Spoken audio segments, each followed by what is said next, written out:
Hello, my fellow James Bond fans. How are you doing? Well, there's a little rumour going around on the internet that we must all take with a small pinch of salt that Harry Styles will be the next James Bond. I just saw that on Twitter X and I was like, that's ridiculous. But I did that with Ben Affleck as Bruce Wayne and Batman, but then I thought, hang on a minute, that might actually be quite good. And guess what?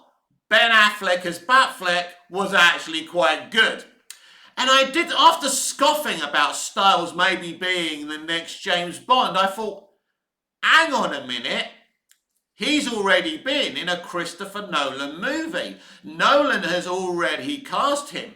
So could it be that this hints, a stronger hint, that Christopher Nolan will write and direct the next Bond movie? Something we all want. We want someone who loves Bond, who's a great auteur. And Christopher Nolan ticks all the boxes.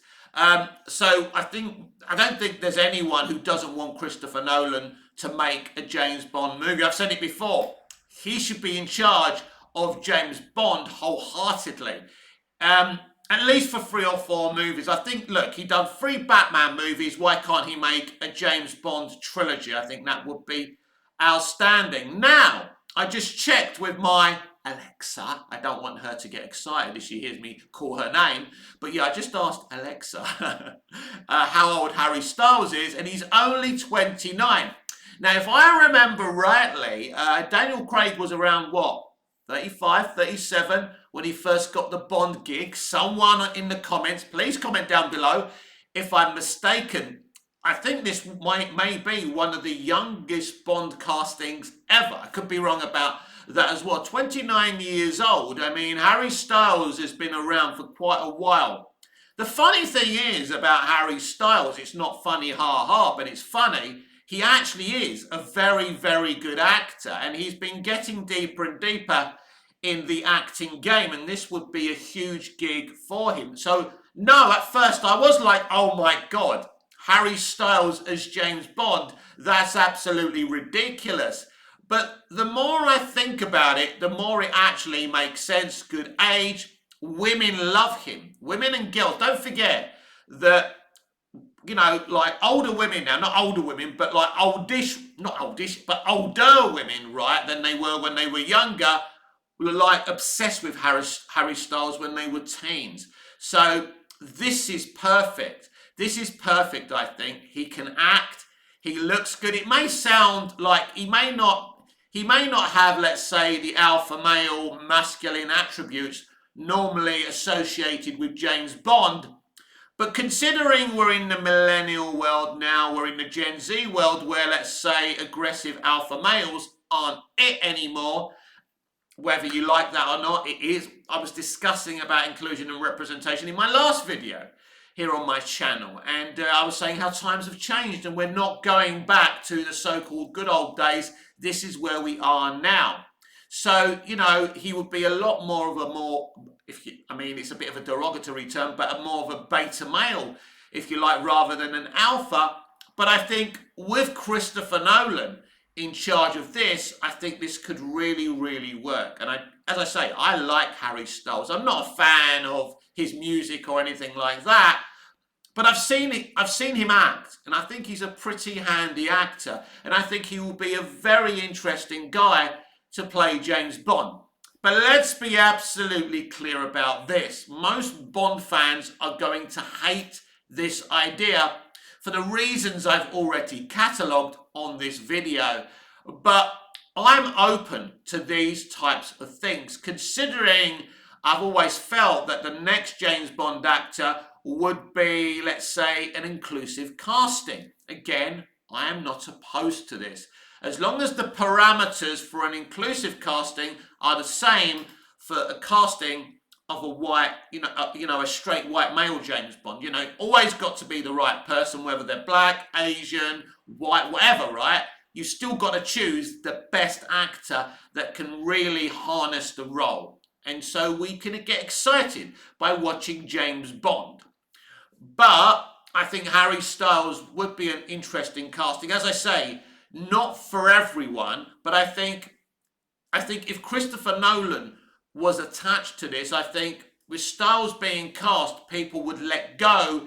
I think people's kind of rejection of Styles wouldn't be so bad if they knew Chris Nolan was the one handling the next Bond movie.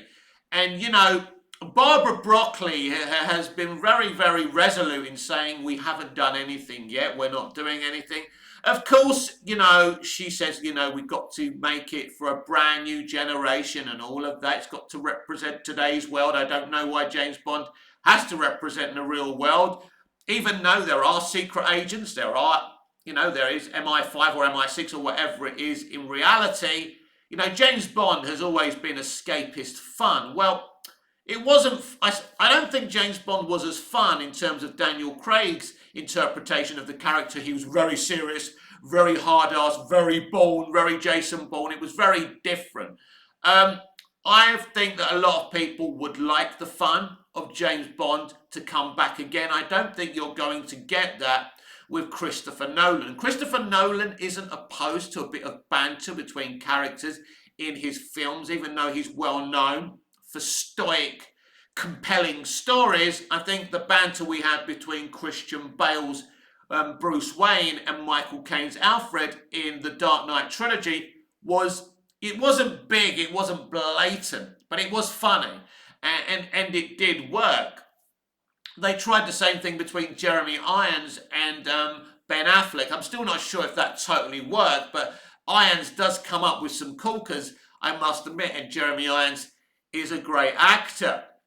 But yeah, I think that Harry Styles can absolutely work in this role under the leadership of Christopher Nolan. But it is an interesting casting. They were talking about it on Good Morning Britain, and I thought, after I finished laughing, I thought this could actually work. Because I think, we do need some news. I think James Bond fans have become very frustrated. Me too. I mean, there's this thing where they seem to have cancelled Sir Roger Moore, the official social media account. The Bond social media account seems to, it was his anniversary. It was Sir Roger Moore's birthday the other day. And I don't think they mentioned him. And fans are very, very upset about this. And apparently, there's some stuff coming up. He said something once, but this is the society we live in today with cancel culture. You can't rewrite history. Everyone's done bad shit they know they shouldn't have done. The man's dead now. He was a great iconic actor. From everyone I've heard from, Sir Roger Moore was great, and there was no issues with him. But yeah, it's an interesting situation, isn't it? I mean, look, Sir Roger Moore was a friend of my father's, so, I personally feel that he was a nice guy, and my dad never told me anything else but about him. So it is sad that Sir Roger Moore is being cancelled, but yeah, I think there's beginning to be a divide between the Bond fandom, because the official account loves to go on and on about Daniel Craig, but doesn't like to go on and on really that much about previous Bonds, because the Daniel Craig era is a new universe. It's a rebooted James Bond for a modern audience. And with Casino Royale, I think, wow, that's an amazing film. It is probably one of the best Bond films ever made. But I still go back to the Bond films I grew up with, aka Live and Let Die, Moonraker, Spy Who Loved Me, and films like that. To me, they're my favourites. They may not be as well made as the Daniel Craig one, and hard and, compelling and all of that, but the Roger Moore Bonds were a lot of fun, and they were pure escapism. So, but the problem was the Daniel Craig era was blighted like the Pierce Brosnan era was, with inconsistency. Like with the Pierce Brosnan era, we had GoldenEye, which was amazing, and then the other films weren't as consistently good. Now, I actually quite like Die Another Day. Apart from The Invisible Car, which everybody hates and bashes the film over the head about, I think that's quite a good film, and it gives Bond a personal story and an interesting villain for him to come up against as well. So I quite liked Die Another Day. I quite liked many of the Pierce Brosnan films as well. The World Is Not Enough, I really liked that film as well. But it wasn't for everyone. There's no question about it. Most people really liked GoldenEye and didn't really like the other films. And I think the same issue happened with Daniel Craig. Casino Royale is outstanding. Quantum of Solace is supposed to be this continuation. And I like the idea of each Bond film, continuing off the back of the other. It's a very good idea. It's a new way of making Bond. It continues. It was fun, but Quantum of Solace, even though it tried to jump off the back of, Casino Royale, it was the execution of that actually didn't work. And so Quantum of Solace wasn't very memorable and wasn't that great. And it kind of tried to finish up the whole story from the first film. And I think even though it kind of does continue, the themes of Casino Royale continue throughout the Craig era, they did try and wrap up the whole thing quite quickly. And then so that didn't work out so well. But then they did Skyfall, which was a huge hit. It's a really, really great Bond film. I personally enjoyed that a lot, but I also feel it's a rip-off of The Dark Knight. And if you watch the film carefully, you'll see that too. But I did really enjoy Skyfall. And then when they announced the title of the next film, Spectre, I was so excited. I thought we were going to get a great Blofeld, which I think we did get a great Blofeld, by the way.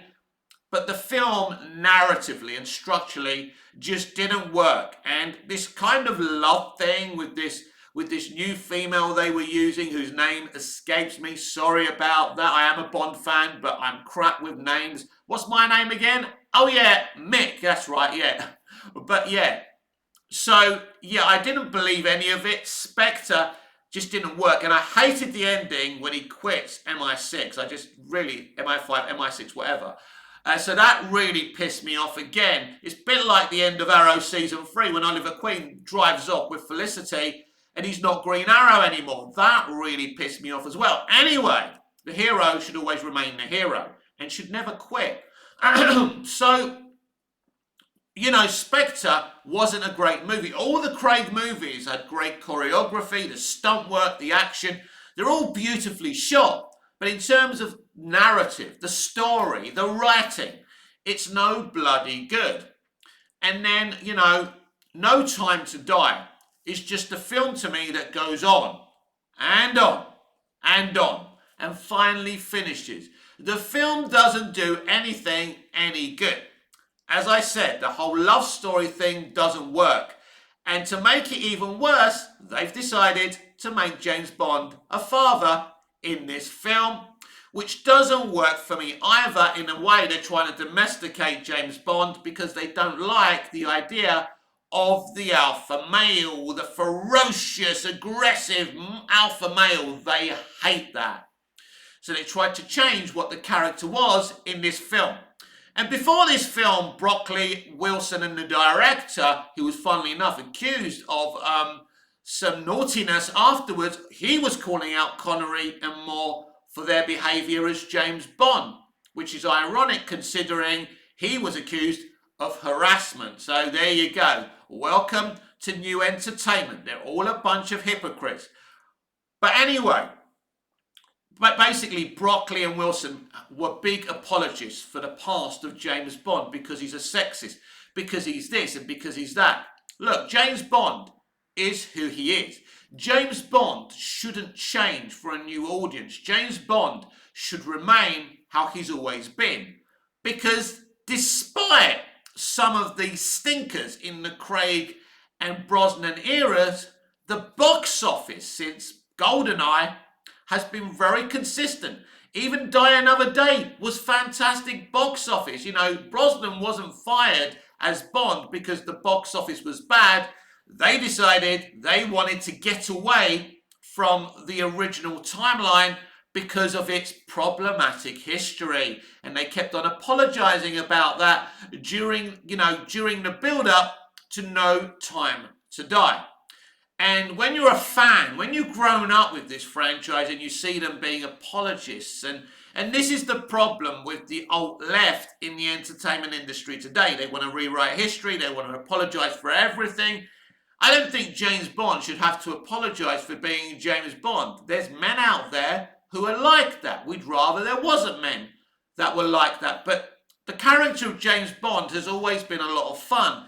I don't believe he needs to change as long as we accept what he is and we don't kind of make excuses. But at the end of the day, he does what he does to accomplish his mission, and he is a hero. Now, that behavior may be unacceptable to a lot of, millennials and Gen Z people, but at the end of the day, if you don't like that, you don't have to watch it. I don't care what they do with Bond. I don't see, millennials and Gen Z sitting in the cinema going, oh yes, this is more like it. I'm going to watch James Bond now, which is what Broccoli and Wilson and Amazon are desperate to do. I think in the hands of Broccoli and Wilson, I don't think James Bond's future is in secure hands when you've got a reality competition called The Road to a Million, but you refuse to do proper spin-off movies, proper spin-off TV shows and create a proper franchise. Instead, you're doing a competition called Road to a Million. I think this is the wrong direction to go with James Bond. But I think what's very important now is that they give James Bond to a writer-director. Yes, a writer-director, not just a director. I don't know if Christopher Nolan will do it, but I think if he did, we would be in safe hands yet again. And I think the James Bond fandom could, blow out a sigh of relief. I think the problems that Nolan would find making a Bond film is Broccoli, is Wilson, because they're very much in control of the franchise and they like to get involved with the films. It's something that Christopher Nolan would absolutely not accept. If it's a Christopher Nolan movie, it's going to be a Christopher Nolan movie, and Broccoli and Wilson will not be allowed to interfere. We saw what happened with Danny Boyle, who was going to do No Time to Die, although I don't think it was called that then. Danny Boyle is a great director. I'm sure he had a great idea. Clearly, they didn't like what he wanted to do, and I think it's because he wanted Bond to be the alpha that he's always been. Wouldn't surprise me, not only if he fell out with Broccoli, Wilson, but with Daniel Craig as well. So losing Danny Boyle was a big blow for Bond fans because I think he would have given us a great movie. I'd love Danny to tell us what his plans for James Bond were going to be, because I think he would have given us something incredibly special. But we didn't get that. And, I think the problems that Danny Boyle had with Broccoli and Wilson and Daniel Craig are the problems that Christopher Nolan could potentially have with Broccoli and Wilson. I think that's the only thing standing in the way of this happening. Would Broccoli and Wilson want Christopher Nolan to make a Bond film, make a trilogy? Well, look, the thing is, as I said earlier, even kind of No Time to Die made a lot of money, even though I think it's not a particularly good movie, and it was out just when the pandemic went a little bit flat, but it made a lot of money, and No Time to Die was nearly 3 hours long. That's what I mean. It's a film that goes on and on and on, and it looks good. The action's outstanding. It's well shot, but narratively, the movie is terrible. It's as simple as that. So I think that Bond is desperate for Christopher Nolan. Bond needs Christopher Nolan more than Christopher Nolan needs Bond, but I'm sure that Christopher Nolan is absolutely desperate to make a James Bond film, and us, the fans, are desperate for him to make a James Bond film. Will he? We'll have to wait and see. Now, moving on from James Bond, let's talk about Doctor Who, and specifically Russell T Davies. I must say that Russell T Davies is very brave to come back to the Lion's Den, especially his first mission for a great, 60th anniversary special, and can he pull it off?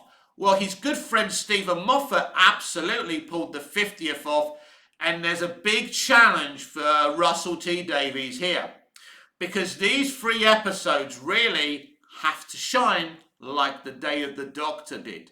But can Russell T Davies pull this off? I don't know.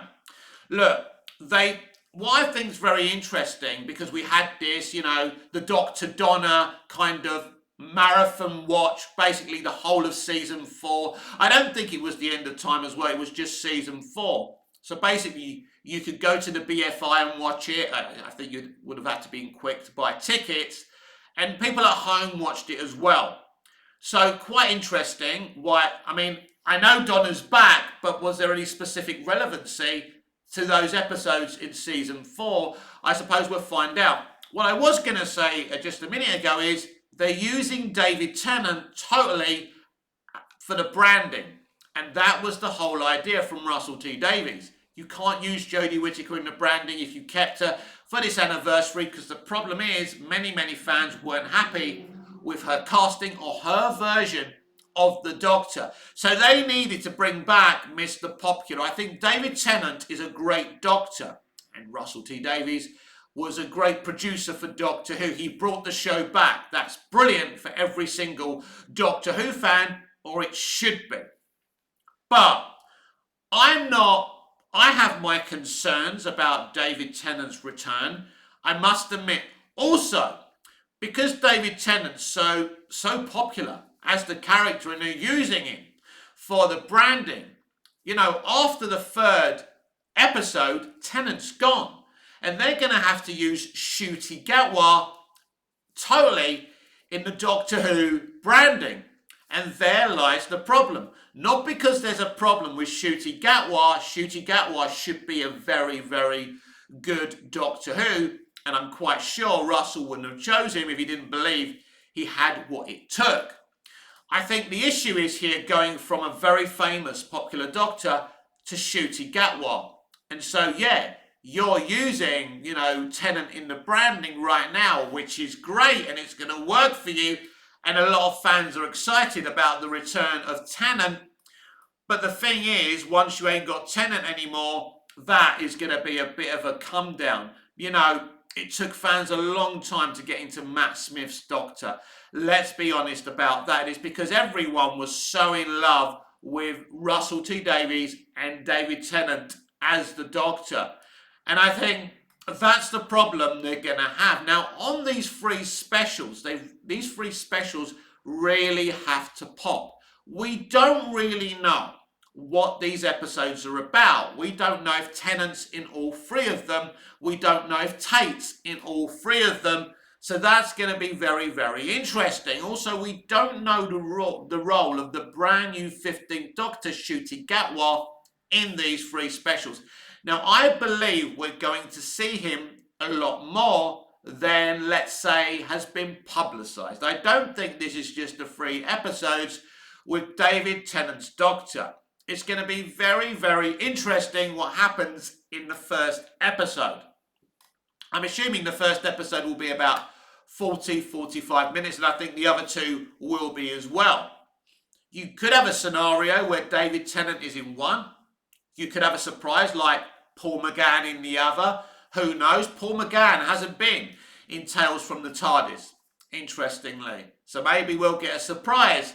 Now, I think the biggest surprise we could get in any of these 50th or 60th anniversary episodes, should I say, is the return of Christopher Eccleston's The Ninth Doctor. It's been well catalogued that Chris, Russell, Julie Gardner and Phil Collinson had a huge falling out. And as far as I know, that hasn't been sorted. But behind the scenes, it may have done. Because if Russell T Davies was able to make up with Chris Eccleston, who's a man who really likes to hold a grudge, and he's involved in this special, then this is Tom Baker levels. Now, to Tom Baker fans and not Eccleston fans, you'll be saying I'm taking the piss at that statement. But for me, the biggest thing they can do is bring back Christopher Eccleston for a cameo. And if they do that, Russell T Davies and especially Eccleston would have pleased me for life. Now, apparently, there's not going to be older doctors in these 3 specials. Of course there's not. I could have told you that. It was never going to be a multi-doctor story. Or is it? Who knows? We could have a surprise. But they're denying that right now. The reason that McCoy and Davison and Baker and McGann himself were all in the Power of the Doctor, why we're getting Tales of the TARDIS, so they don't have to use these older doctors. But don't be surprised if Paul McGann turns up in one of these specials. But I do think that Ncuti Gatwa will play a bigger role in all 3 of these episodes than we think. Where is he? He does seem to be wearing David Tennant's outfit. I still think, even though that seems to be the case, that he will be in a scene with David Tennant. Just got a feeling. And he seems to be in that afterlife place that Jodie Whittaker's Doctor, the 13th Doctor, was in Power of the Doctor from the background as well. So what does that mean? It's all connected to Power of the Doctor. That's what I believe. And I told you after Power of the Doctor that the Force regeneration would come into play. I believe the Force regeneration is the reason that Jodie turned into David Tennant. And clearly Russell's going to and will explain all of that. But beyond that, I believe Russell T Davies will do something in one of these episodes, if not in all 3, that changes Doctor Who forever. That changes the timeline. Now, he's promised he's not going to unwrite The Timeless Child. I believe, Russell, you're playing with words. And you're going to do something so you don't have to go near The Timeless Child. No, you're not going to unwrite it, but you're also not going to go near it, are you now, Russell? I know Russell as a creative. I don't know him personally, and I know that he would have hated The Timeless Child. Doesn't mean he's not friends, as he says he is, with Chibnall. It doesn't mean that Moffat doesn't love Chibnall as a person and an artist, a creative and a writer to bits. But I don't believe many creatives or fans themselves agreed with The Timeless Child. Now, when I first saw, The Timeless Children, I thought, well, this is kind of interesting. If they kind of do something with it and the Doctor's on this mission to find her home but never does, it could be kind of interesting. But they didn't do it. It ended up being, as I've said many a times on my platforms, as the biggest of hot takes. All Chibnall really wanted to do was trigger a bunch of fans that he hates, and that's why he did it. Big hot take, total waste of time, and what do you do with it now? As I say, I believe something is going on. That's why we got Tennant and we didn't get Gatwa from the very beginning. There's been a lot of bullshit excuses that it was all about, Ncuti Gatwa's scheduling. I don't believe that for a minute. Listen, I'm quite frustrated that we're not getting these specials on the actual anniversary, which is the 23rd of November. We're getting them on the 25th, then a week later, the second one, and a week after that, the third one. So, basically the pop would have gone out of the fizz, or the fizz would have gone out of the pop even by that time. But it's clear that Ncuti Gatwa, for me, will play a big role. And I do suspect he will be on screen at some point with David Tennant. But I do believe it's not clear how many of these episodes. I think that Tennant could be playing a really small role, a smaller role than we all think. I think that Russell definitely wanted to use him for the branding, but this is a big moment in Doctor Who history, and I think Doctor Who history will change with these 3 specials. Russell knows that he's only back because he's not happy about what's happening to Doctor Who. He brought it back, he made it so popular, then others fucked it up. And even when I was watching the concert made for radio the other day, he pretty much alluded to the reason he's back because he doesn't want Doctor Who to, pale into insignificance. And basically, in other words, they fucked it up, I'm back to fix it. And he's even hinting about doing 4 seasons. Also, we've discussed this before. He's not talking about seasons 15 and 16 and 14 or whatever. He's talking about seasons 1, 2, 3, and 4. So what does that mean? Well, from the outside looking in, it looks like it means a reboot. And I don't think it's a full reboot, but this guy, mark my words, is certainly up to something.